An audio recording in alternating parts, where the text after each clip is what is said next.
times, we enter into a sort of galloping phase of the song, which I'm very much enjoying.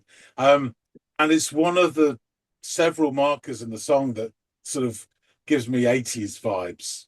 The next one being, I believe, is the chorus, and it starts with these sounds that I really associate with the 80s. It's almost like it's like a synth drum crash. It's like a cheap community theatre would indicate lightning.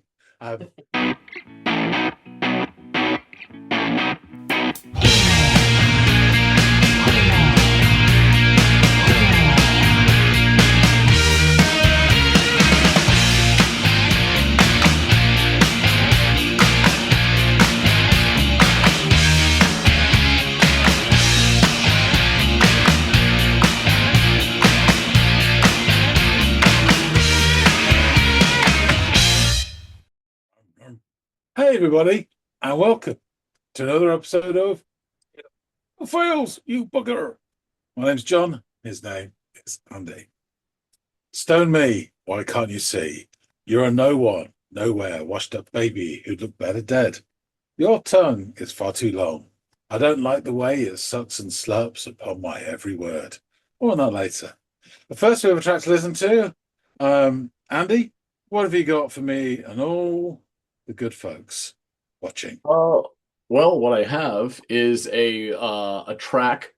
It's called Limelight, and it is by a band called Touché Amoré, which I think I've referenced once or twice in previous episodes on this channel. And it features, for a bit, a one Andy Hall of Manchester Orchestra. So I'm sure you will notice his distinct voice as you listen to this track. But yeah, I think it's time for you to check out some Touché Amoré, and I'd be really interested to hear your thoughts on them. Okay, we'll do.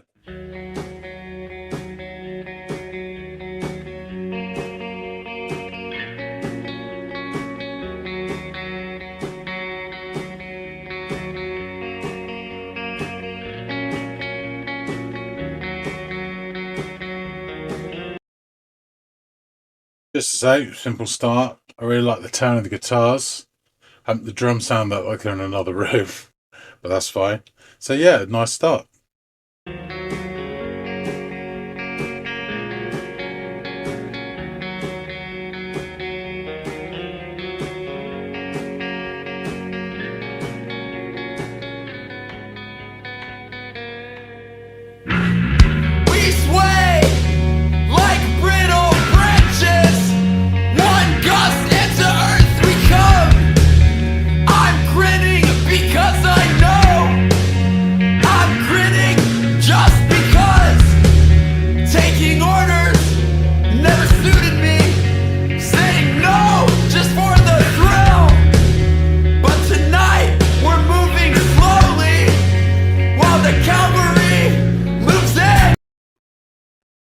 That's interesting. So we just, there we go. Make a note of that. So yeah, it changes there with that little noodle at the end, and then thankfully someone has wheeled the drums into the same room.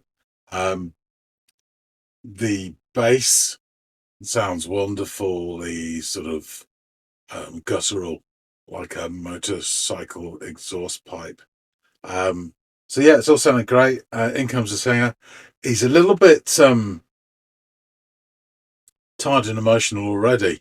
The way he's delivering it, there's a break into his voice, and I wonder if he's listening to a different track, because he's really full on.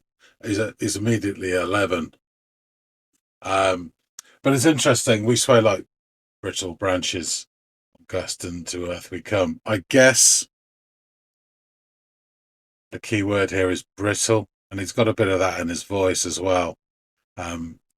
Yeah, interesting. Let's see how it goes. I'm grinning because I know I'm grinning just because taking orders never suited me, saying no just for the thrill. But tonight we're moving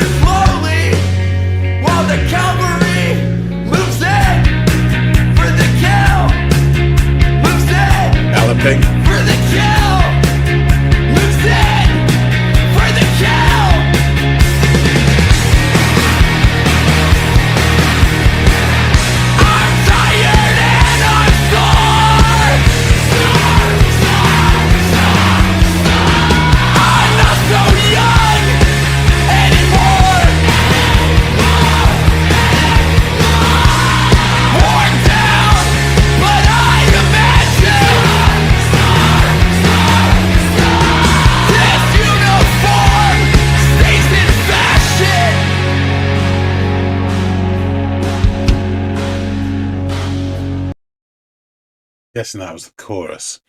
Yeah, a lot of things to take in there. So we get this galloping.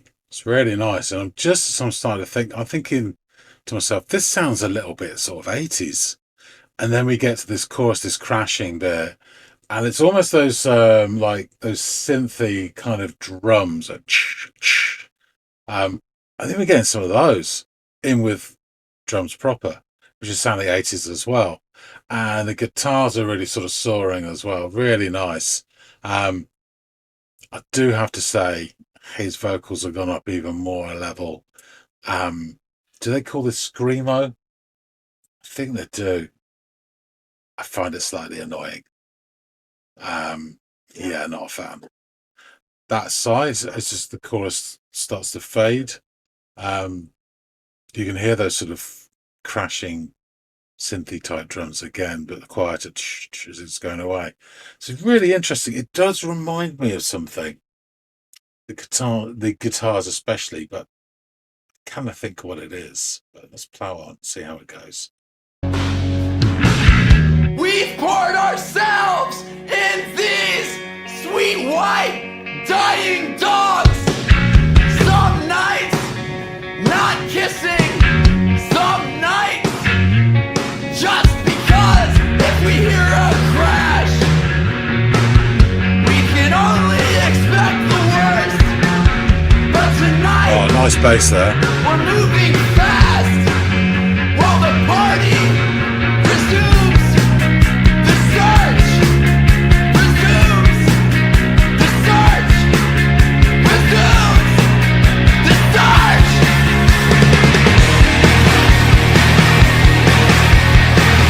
I'm tired and I'm sore. I'm not so proud anymore. Worn down, but I've decided. It's open casket, you're all invited. My head in you out from the wandering blackout. Touch your hand, you're the last one to back out. There's nothing to argue. I have never been more pleased to hear Andy Hobbs' voice. Yeah, those vocals were just pissing me off even more because they were so over the top, overpowering, not pleasant, that it was taking away my ability to enjoy the music, which I thought was actually really, really interesting. It's hard to just sing. I'm usually pretty good at zoning out stuff I don't want to hear. But yeah, it was really hard with them screeching over the top. Just really annoying. I wouldn't say it's totally spoiled the song for me, but it's it's certainly not as enjoyable as it could be. And then he comes along and at this point in contrast, he sounds like Sam Cooke, is that, hallelujah. Yeah, let's hope Shouty Man can stay away. I doubt it though. It's only a title, the worst yet to come, or the worst not invited. I take separate fists while I swallow the pride. I am haunted an old roller telephone wire. This is not how it was, but it's not getting lighter. The waves is masked with a death. We can hear him outside. Do not let him in. Do not let him in.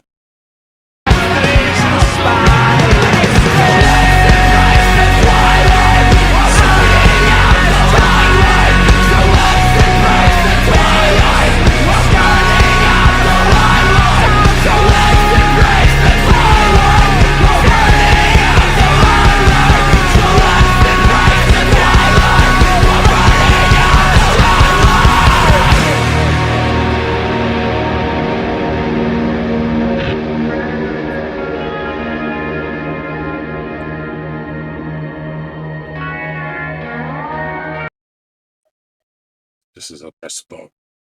Yeah, well, that stopped abruptly. I guess it segues into another track. Yeah, I mean, right at the end with his "Let's Embrace the Twilight," whatever he's singing, it just sounded like a temper tantrum. I guess I'm sort of getting old. But yeah, the music was excellent. There's a bit in that second verse where it sounded like hooky, really high on the bass and really melodic. It's lovely. And those guitars was doing certain bits during the chorus, which again, it's really familiar. Oh, somebody drop in the comments what it reminds you of, please. This is going to piss me off. So yeah, lots of interesting points to this, and definitely some talking points. I'm guessing Andy doesn't have so much of a problem with this screamo, screech vocals. But let's find out and go back and speak to the man himself. All right, John, you've returned from the limelight. What did you make of it? So this begins with a fairly bright guitar sound picking away, and the pounding beat of a drum that seems to be housed in a separate room. It's got that sort of nice muffled quality to it. Yeah. In another room, which appears to be 2 inches away, comes the bass in the form of a motorcycle exhaust. And also with it, a vocal delivery that is already tired and emotional before he's even begun. There's a kind of hoarseness and bubbling vehemence to the singer as he opens with, "We sway like brittle branches, one gust and to earth we come." I guess the significant word in all that is not gust, it's brittle, like a brandy snap. Um, are you aware of brandy snaps? No. Oh, sidebar. Brandy snaps. Just because it came up in conversation about 3 or 4 days ago. My wife was just saying the only time she's ever had brandy snaps is when my mum makes them, and they are sort of biscuits, um, very thin, rolled out biscuits, which then you curve around a rolling pin or something else, so it creates a tube and becomes Yeah. quite brittle. Very sweet. It's got like syrup in it, usually ginger as well. And then it's Oh. filled with all sorts of like cream stuff, a bit like a hard cannoli, but a sweet, Yeah, whatever. I've had something akin to that, but never one, it doesn't have ginger in it, and I don't think syrup. It's almost like a really thin shortbread that might have like a little chocolate ribbon around it and might also be filled with some sort of like a vanilla cream or something like that. But it sounds as close to what you're describing as far as things that I've experienced and had before. I think they're made by Pepperidge Farms or something. They usually come in like a tin with a lid on it. You pull it out, maybe have one or two with your coffee or something like that after dinner. I don't think I've ever seen brandy snaps for sale commercially. It kind of is a thing that's, I mean, I'm being completely wrong, but normally homemade, and then somebody Yeah. makes stuff you shove into it, and then there you Yeah. go. So brittle, Just like a and brandy yeah, snap, I've always said. yeah. Funny you should say that. So yeah, the singer, he's going at it like he's hearing a different backing track. 2 lines in, and he's already at, as Spinal Tap would say, 11. Um, Speaking of the music, thankfully the drum kit seemed to be on caster wheels, so it was wheeled in helpfully to within audible distance for this performance, because it does sound great, the drum kit. The bass also sounds really good, and I am hugely enjoying the tone of the guitars. Yeah. Now this is a lyric video, so the lyrics are up there on display. But as the lines, I'm listening to a lot to the music. The line, I'm being lazy as well. The line "moves in for the kill" is like repeated, I think 2 or 3 times. We enter into a sort of galloping phase of the song, which I'm very much enjoying. And it's one of the several markers in the song that sort of gives me 80s vibes. The next one being, I believe, is the chorus, and it starts with these sounds that I really associate with the 80s. It's almost like it's like a synth drum crash. It's like a cheap community theatre would, indicate lightning. You know what I mean? It's like Yeah, yeah, sound, which is great, and you get it in a lot of 80s stuff as well. and it sort of hauls us in because there's drumming and drum crashes as well, and I think there's the cymbals as well. And I have to confess, at this point, the vocal delivery goes up a notch more, and it's starting to get a little bit much for me. Um, I'm thinking, does this come under the genre screamo? I remember you mentioning that sort of thing, and that's kind of a good description. Yeah. So yeah, the vocalist is tired and he's sore, and he makes sure that we know about it. And he's not just talking about his throat. Behind the histrionics, there is some really interesting music. The rhythm section is really pounding away, and there's some really nice extra sort of filigrees from one of the guitars over the top. There is something particular about the guitars that is really reminiscent of something, but I just cannot put my finger on what it is. I really can't. But it does sound like something and something I really like and enjoy. Hence, I really like and enjoy this because it's association. Yeah. But it's kind of hard to make out with the vocals. So we get back to the verse and we go through it and we get to the chorus again. And it's a double-edged sword for me because I really, really enjoy the music of the chorus, but the vocals are making it a tough listen for me. I think they're annoying me even more because they're sort of stopping me from really enjoying the music as I already do. I'm usually very good at zoning out stuff that I don't want to hear, but for some reason I find it really tough, and that's pissing me off even more, my inability to. So yeah, these synth-like drums, the sound again with the cymbal crashes, and they're really great, really retro. The guitar, I so want to pin down what it reminds me of. I can't.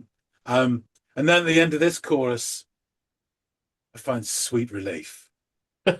Voice of Andy Hull. And I do not think, no offense, but I don't think I've ever been more pleased to hear his voice. And you've given me some great songs by the band.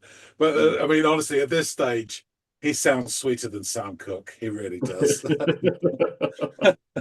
Joking aside, I have to say as well, from my point of view, and it's not my band, but it's a real stark contrast that to me, how much his voice suits this music 1,000% more than the sitting guy. Now, they'll have their own fans and whatever, so and they'll disagree with me wholeheartedly, and that's exactly their right. But I've got to give my reaction. Now I'm hoping against hope that Chelsea Man won't come back, but he does. Thankfully, he's sort of down in the mix a little bit until the last 30 seconds. And I was thinking, I said in the action, like, don't let him in. Don't let him in. He's outside the room. Somebody leaves the door open, don't they? And he comes. Like we said before, I'm calling from inside the house. So it screeches the rise to the surface, but it all culminates with these like pounding drums, and then it breaks abruptly and then cuts off as well, which I presume is a segue into the next track or whatever. Fine. So, in summary, musically, big yes, vocals, no, for me. And I really, really wish I could remember what the guitars remind me of. It's like on the tip of my cerebral cortex, but it's not getting any further. I will remember in about 4 days' time. And I did make a plea in the reaction that anyone watching that knows to please drop a line saying this is exactly like blah blah blah, and then all like, but yeah. So yeah, pluses and minuses for me. Yeah. And I kind of knew that going into it, but I also knew that the music is so fucking good in this song that you would at least be able to confirm what I suspected, which is that you would really, really enjoy it. And even in my mind, I was like, the guitar tones on this scream, John's gonna fucking love this. So I'm glad you were able to look past the, emotionally to 11 delivery of their lead singer Jeremy Boehm and just focus on the good. Go ahead. I did say in the reaction, I think I might be getting old, but at this point, he sounds like he's having a temper tantrum to me.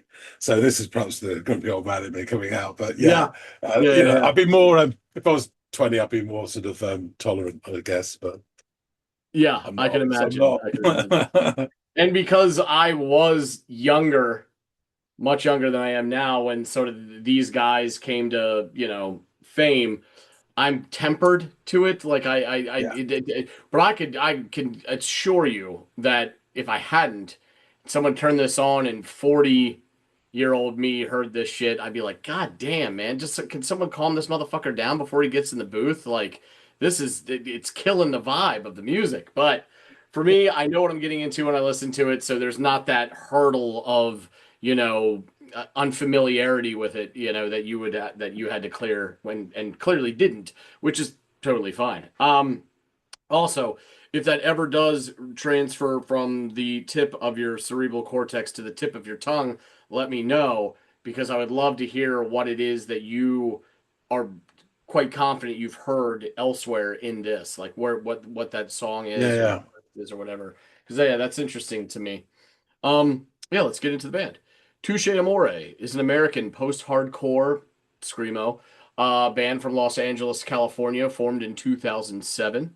Since 2010, the band has consisted of vocalist Jeremy Bolm, guitarist Clayton Stevens, and Nick Steinhardt, bassist Tyler Kirby, and drummer Elliot Babin.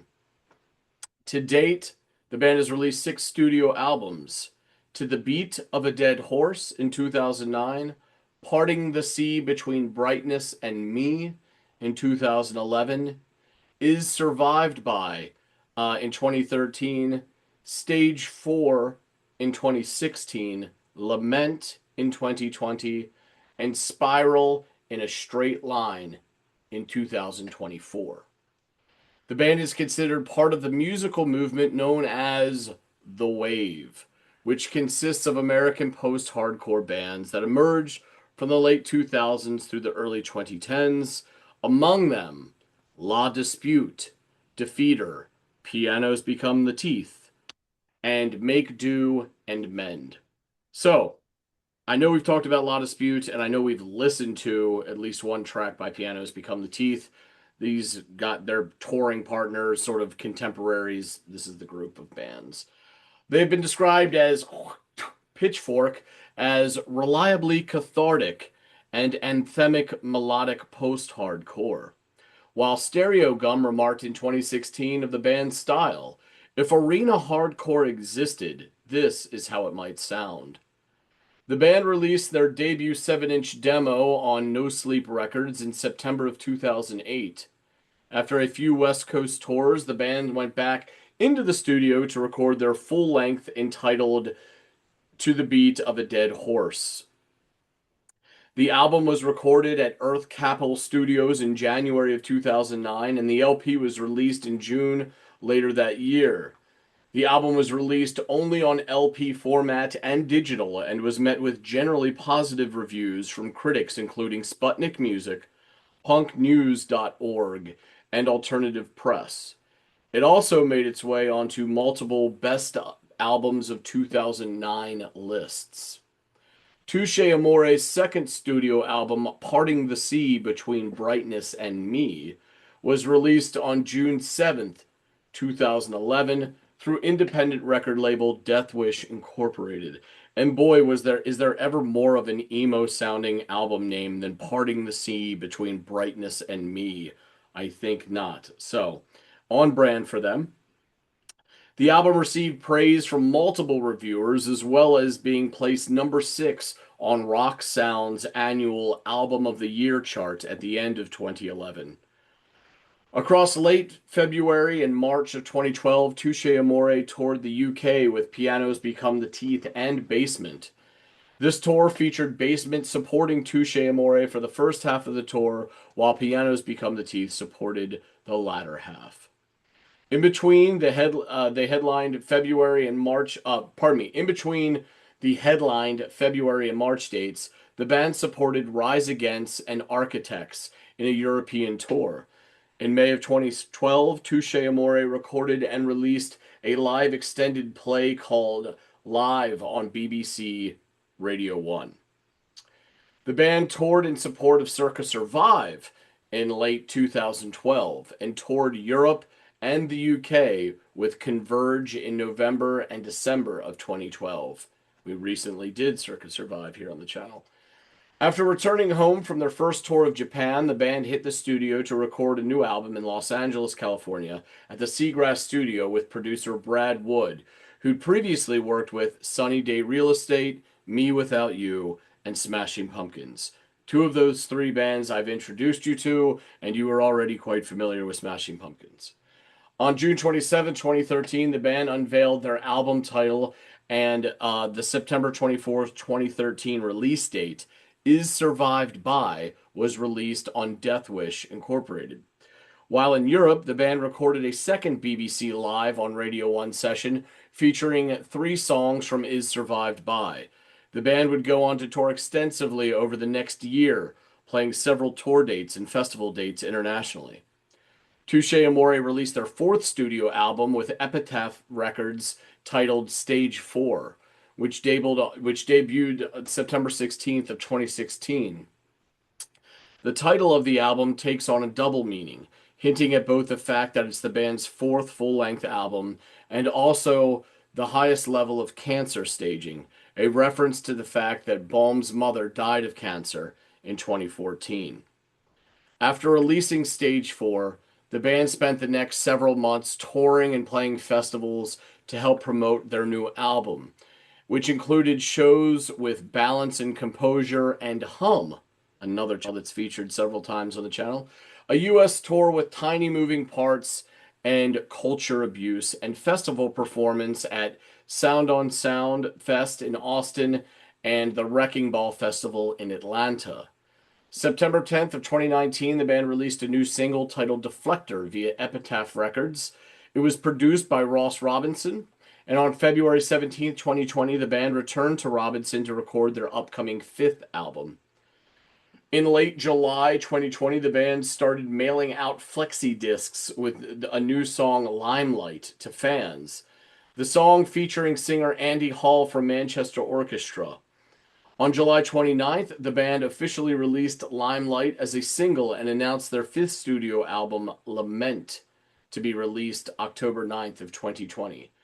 The band released 3 subsequent singles for the album: Deflector on September 11th, 2019, I'll Be Your Host on September 2020, and Reminders on September 30th, 2020.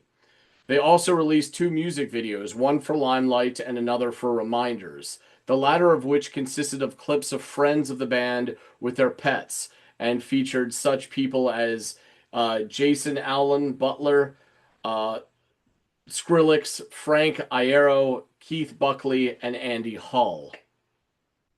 Lament has been described by Baum as a companion piece to Stage 4, while being a departure from the topic of the earlier record. When asked about the record and its relation to Stage 4, Baum said, I knew I didn't want to write any more songs about that subject matter because A, I've already done it, and B, I don't really want to keep living in that headspace, and C, I need to move on from that as a human. I could literally write 5 more albums about it, but that's not good for me or anybody. Lament was released to positive critical reviews, amassing a Metacritic score of 83 out of 100. Dave Beach of online publication When the Horn Blows reviewed the album and wrote of this track, arguably the record's centerpiece, Limelight comes just before the halfway point. Featuring Manchester Orchestra's Andy Hall, it's 5 minutes of sprawling guitars, layered vocals, and an ever-mounting intensity that easily matches anything from Stage 4, while feeling more elegant in its delivery. Simon Kirk of Liverpool-based online publication Sun 13 reviewed the album and wrote the following. Throughout Lament, Stage 4's excellent follow-up, Touché Amoré explores the themes of a band grappling with the idea of fame, with Baum crumbling under the weight of being heralded as an emotional crutch for fans so invested in both he and his band.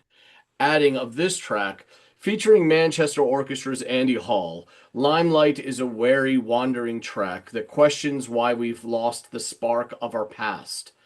People deadened by modern culture and its fast-paced everything now narratives. Let's embrace the twilight. We're burning out the limelight. Delivers balm with those heavily branded shrieks that John was such a fan of.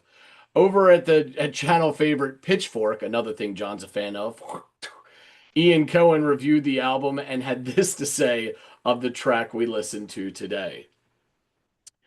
In the midst of all this atypical Touché Amoré music, the very atypical lead single Limelight now feels at home. At 5:03, at 5 minutes and 3 seconds, it's by far the longest song they've ever made. Over the previous 12 years, exactly one Touché Amoré song has surpassed 4 minutes. The hand claps and backup shouts on the chorus sound like they're being pumped from a jumbotron. At a point where most Touché Amoré songs would stop cold, Manchester Orchestra's Andy Hall comes in with his instantly recognizable twang and apt segue to a coda showing off Nick Steinhardt's newly acquired pedal steel skills.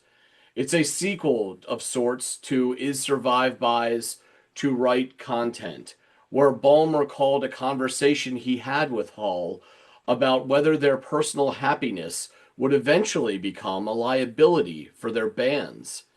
7 years later, Hall's music pops up in Hollywood films and at Whole Foods, his commercial breakthrough coming on an album inspired by the birth of his first child. Touché Amoré have played Coachella. They created custom guitar pedals and got signed to Rock Nation. Maybe the ceiling isn't that much higher for a post-hardcore band in the year 2020. Bohm takes a hard look at everything he once romanticized on Limelight, saying, no, not just for the thrill. Public adulation mourns his recently deceased dogs and reflects on nights that go by without him and his partner sharing a kiss.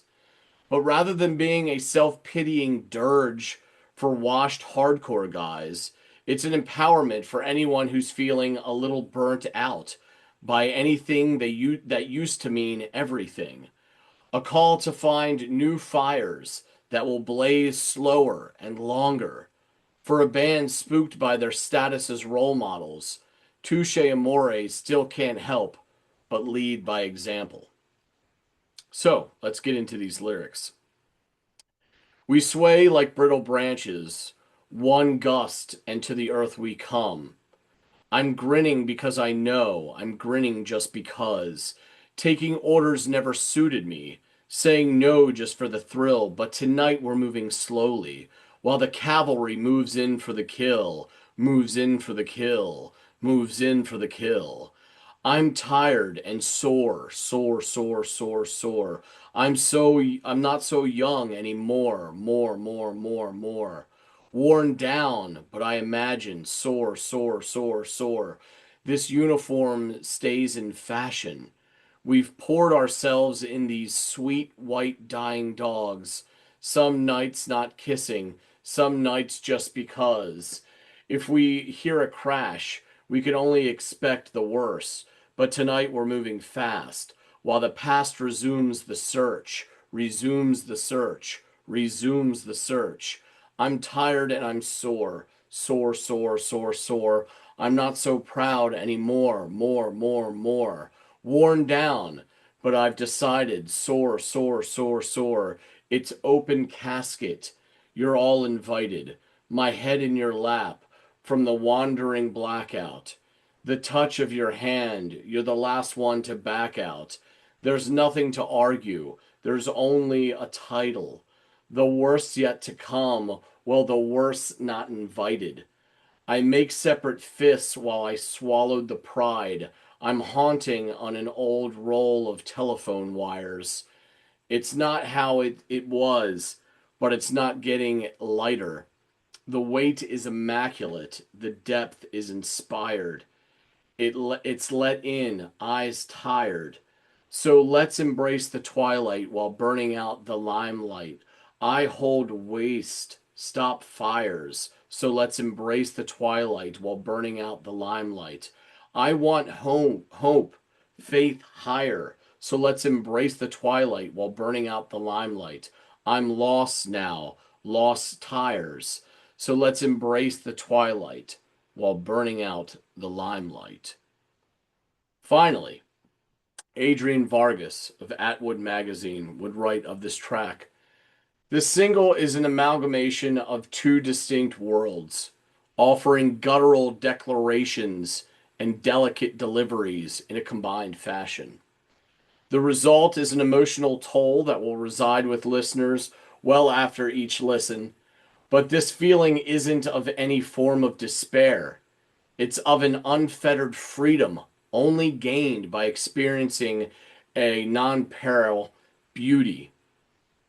There is no better song to let it out to, and 2020 has gained a glimmer of joy with its inclusion. Limelight had no business of enchanting the way it did. Touché Amoré have proven once again that their musicality and artistry are to be lauded, and their decision to employ the use of what seemed like a polar opposite is no less deserving of that praise. There has never before been such a moving and beautiful collision of two worlds. Limelight not only acts as the perfect example of what is to come, but it also serves as one of 2020's highest points. It seems Lament is already poised to be the band's greatest release. So, John, there you have it, an introduction to Touché Amoré in the form of this track Limelight, which features a personal favorite of mine, Andy Hall. So, thank you for giving this thing a spin, man. I appreciate your input and for tolerating what is clearly a polarizing vocal style. I don't think there's any argument to be made there. You either like it or you don't. Appreciate it for what it's trying to be and sometimes successfully is, or simply not. Um, it's all in the ears of the listener, you know what I mean? And Yeah, I totally. respect your POV on it. Just to say, you talked about how, you sort of came to this as it came out and you become accustomed to this sound. And there's plenty of bands where I think I'm totally used to it. And then I'll introduce somebody else and they go, what the hell are you listening to? And you're Yeah. thinking, well, no, this is totally normal. And Yeah. it's just, as you say, it's totally in the ear of the beholder. But I do think if you get into certain music at a certain time in your life as well, that will always just be with you, no matter how bizarre or sort of odd it is, and it Yeah. just seems normal because it's part of your, particularly the formative years, I'd say, really is part. Yeah, exactly. And to be fair, this didn't come along during my formative years, so I don't want to, try to just go along with what you've suggested. To be honest, it came to me at a point in my life that now jokingly refer to as my quarter life crisis. You finish college, you're trying to figure out what the fuck you want to do and settle into for the rest of your life. And if you're even willing to do that yet, like at that point, you're like, Christ, I still have a pulse. Do I really want to plant myself in front of a computer screen for the next 45 years? When there are other aspirations that I still haven't quite been, shouted out of me or beaten out of me yet. And I'm watching my folks retire and visibly get older than the image I had of them in my brain, which was still quite from a child's perspective at that point, even though I had passed the child threshold. It was just an odd time, right? I'm trying to fucking grow up and say goodbye to the past while also, trying to embrace a future I don't know if I'm really looking forward to. And this kind of grappling with those kind of things, I found solace and camaraderie in songs and bands like this at that time. So yeah, early mid 20s, this was coming out. I was taken to it because like I had frustrations built up in me that it sounded like these guys were familiar with to some extent. So I don't feel that way now, but when I listen to it, it reminds me of where I was then and what an interesting point, and I can reflect on that and shit like that. So, which I'm sure a lot of people do with an array of different kinds of music, you know what I mean? So if you want to have your laugh at me out there, folks, feel free. But I think we've all been in a similar boat, maybe not the same one. So that's why it resonated with me. And I appreciate you giving it an honest go and an honest assessment one that now I find very easy to agree with and can totally understand. So totally appreciate your input. Guys out there in the listening audience, let us know what you thought of Limelight by Touché Amoré. I imagine this is going to be a polarizing one. It's not going to come to any surprise to me. But yeah, feel free to shout out your thoughts in the comments field below. If you've got any suggestions akin to this or completely separate from this, please feel free to shout them down in the comments field below. We will add them to our ever-growing list for future Friday episodes. If you're new here, devoted to songs suggested by you guys. If that wasn't, an inference by my explanation. But yeah, give those a shout. We'll be happy to listen to them down the line. And hopefully, John and I will catch all y'all in future installments of the Audiophiles. We'll see you later, guys.